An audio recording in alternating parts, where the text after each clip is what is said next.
Lawrence Nandini എവിടെയും പോയിട്ടില്ല, ഇവിടെ തന്നെ ഉണ്ട്. നിങ്ങളുടെ ആരുടെയും സമ്മതമില്ലാതെ അവർ കല്യാണം കഴിക്കില്ല. നന്ദിനി,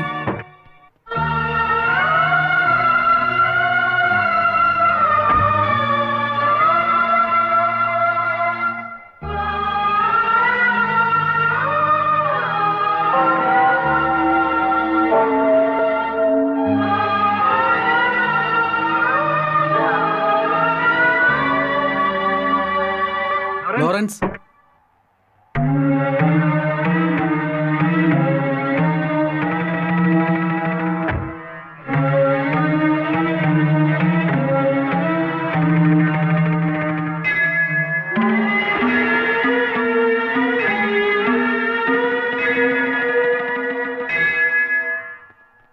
ഒരു ഹിന്ദുവല്ലേ മരുമകനായിട്ട് വരാൻ ആഗ്രഹിച്ചത്? ഇപ്പൊ നിങ്ങളുടെ മരുമകൻ ഹിന്ദുവാണ്, പക്ഷെ നിങ്ങളുടെ മകൾ ഹിന്ദു അല്ല. ഒരു ക്രിസ്ത്യൻ അല്ലേ നിങ്ങളുടെ മരുമകളായിട്ട് വരാൻ ആഗ്രഹിച്ചത്? ഇപ്പൊ നിങ്ങളുടെ മരുമകൾ ക്രിസ്ത്യൻ തന്നെയാ, പക്ഷെ നിങ്ങളുടെ മകൻ ക്രിസ്ത്യൻ അല്ല. നിങ്ങളുടെ ആഗ്രഹം നിറവേറ്റാൻ വേണ്ടി ഇവര് രണ്ടുപേരും മതം വരെ മാറിയിരിക്കുക.